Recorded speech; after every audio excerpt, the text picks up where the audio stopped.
welcome back to our corner of Maine. Tonight we're headed over to Bigelow Fields, which is a bison ranch over in western Maine.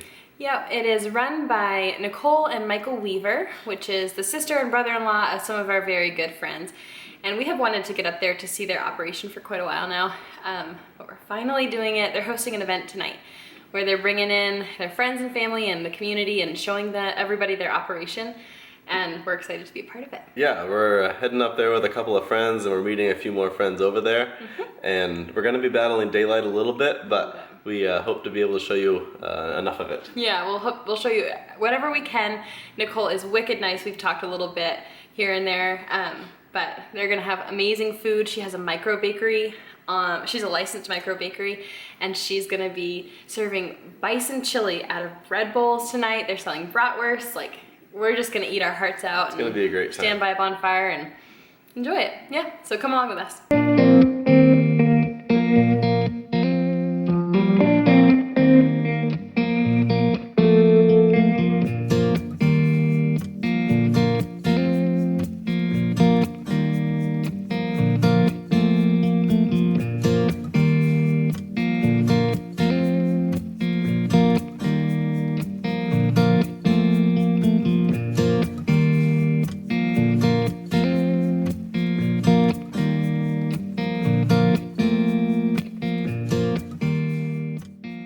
This is Nicole, and she is the wife side of Bigelow Farms here. I just want you to tell a little bit about what you guys have gotten going on and how it all started. So we raised bison here at Bigelow Fields, and we lived in DC before we moved back and had a baby and decided that we didn't want to live urban anymore. And so we were looking for land that made sense because we knew we wanted to raise bison, and ended up finding this place, and everything fell into place. Wonderful. And you have a lot of family in this area of western Maine. This is where I grew up. So, and also it happens to be like half an hour drive to Michael's workplace when they're working in a certain area. Cool. And so we got lucky. Oh, totally. So tell me about your land here specifically. Like, how many acres you guys have got, and like, your husband mentioned to me that this used to be farmed differently than it is now. Yeah. So we have 124 acres. It's under a farmland easement through the Maine Farmland Trust, which is sweet because of the easement. We were able to purchase it for a reasonable price. And let me think, what was the other part of it? So he said there was a farmhouse down on the other end of the property originally, and the field sat unworked for many years. Yeah, so Lloyd Nile is the gentleman's name who originally developed where our farm is, and he raised sheep and dairy cows. Okay. Yeah. So Nicole is also a mother like I am. We just realized her youngest and my Weston, they're only a week apart in age. And so what I'm constantly impressed with by Nicole is you have your hand in so many different pots. She seems to be go, go, go all the time. Tell our viewers what your newest little venture is. So I have learned the art of making sourdough bread. And I think for me, having young kids, it's been nice to have an escape where I know that my little humans are safe. I can still have my hands in some dough and be mixing things up and making something kind of lovely. Yeah. So she made a micro bakery right here in her home. We're going to show it to you in just a moment. But tell me what's the wording behind micro bakery? Is it's because it's in a small space, or you crank out small batches, or is that kind of... Probably a little bit of both. It's a small space, probably 10 by 10, and I can bake off 12 loaves at one time, and my refrigerator fits 30 loaves at once. So really, I can bake off 30 loaves at one time. Okay. So it's small batch and sourdough. So you sell to locally, people place orders for you, but do you also sell to like some restaurants and stuff like that? So I have a partnership with a restaurant on Sugarloaf called Allison Lulu's, and they buy anywhere between 12 and 20 so far, I think, has been the biggest batch. And that's right at the base of Sugarloaf, and they have like charcuterie. I have no idea if I'm saying that word right. You said that right, yep. And stuff like that. So it's a nice partnership. All right. And they buy a bunch of other local stuff, so it just makes sense.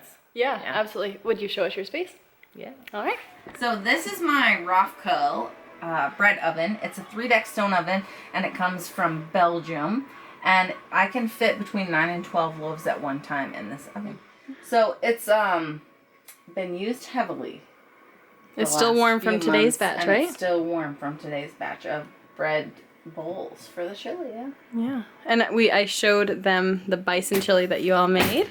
Wonderful. And this is where you do all the magic, right here. Yes. I wish I had cleaned this up a little bit better, but it's got some flour on there, and that's my workbench. Awesome. And this is an antique porcelain sink that I had to have. And it's a 2-bay, and the shorter bay is used for like dishes and stuff back then, and the deeper one is used for laundry.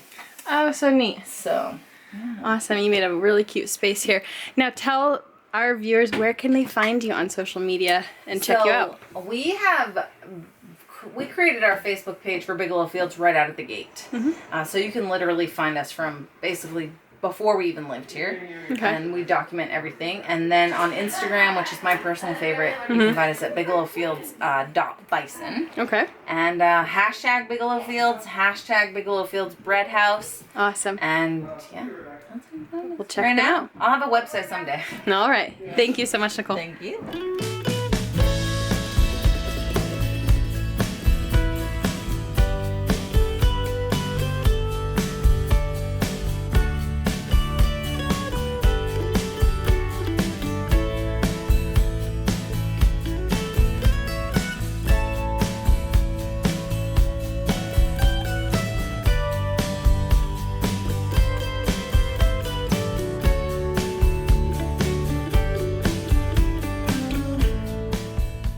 A big thank you to Nicole and Michael for having us down, inviting the community onto their ranch to share about their operation. We had a great time. The food was out of this world.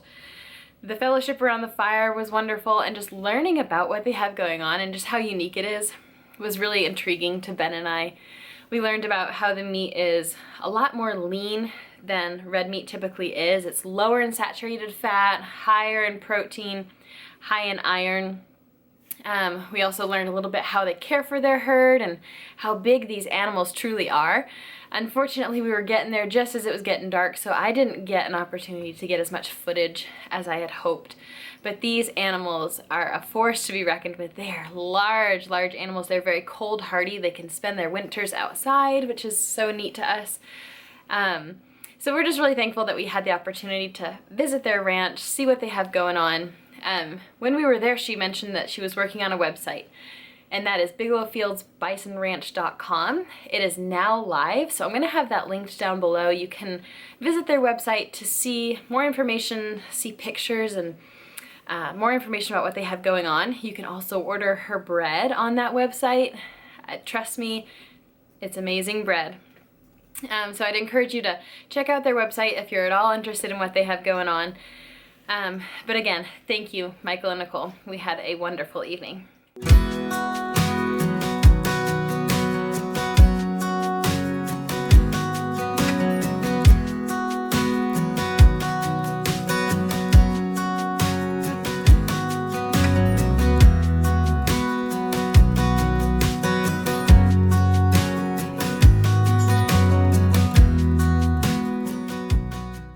Covered the pile about 3 or 4 days ago, and this is the face of it where we're going to start feeding off of it. It's about 750 acres. We had a question that why we don't use the upright silos anymore like you see when you drive by old farms. And the biggest reason is because to put all this in an upright silo we'd probably need 15 or 20 of them, and that would just be so expensive it wouldn't make sense. So we pile it on the ground here, we ride all the oxygen in and out of it, and cover it with plastic and tires. And it ferments right here. We uses what's called a defacer. It kind of scratches off a little bit every day. We only scratch off what we use. And as you can see, it's packed nice and tight. And it's the whole plant all chopped up. You can see the kernel and the leaves and stalk and everything. So yeah, it's it's our biggest crop yet, but there's a lot of work, but now it's all in and we can take a breath of fresh air. Every year, even before Weston came along, we have a tradition of doing a corn pile climb. Yeah. So now that it's covered, we're going to take him and we're going to just climb this mountain and kind of sit on top. I think it's a time to look back on the accomplishment that Yep. the harvest is, And see the view from the top. and see the view and just reflect. So let's go.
That's all we have. Thanks for watching. Yes, as we have talked about for a couple weeks now, next week's video is our cost savings video. We're gonna head to the grocery store and see how much money we saved by growing our garden this year.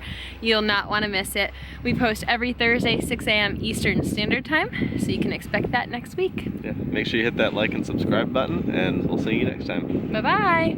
You say bye-bye? Bye-bye.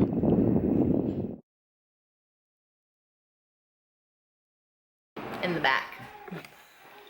I'm Thank just gonna, goodness for editing. No, yeah, I'm just gonna edit it there and then we'll. Oh, no. What I'm constantly impressed with by Nicole, sorry. Let me try again. So Nicole is also, what? I was like, funny face. Oh, I didn't even see. Sorry, I'm thinking so hard right now. People walking through the light is. Infuriating.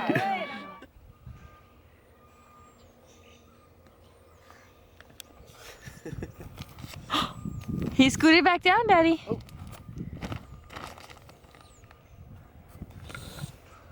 Stand up. Sit down. Kick it. No. Came close.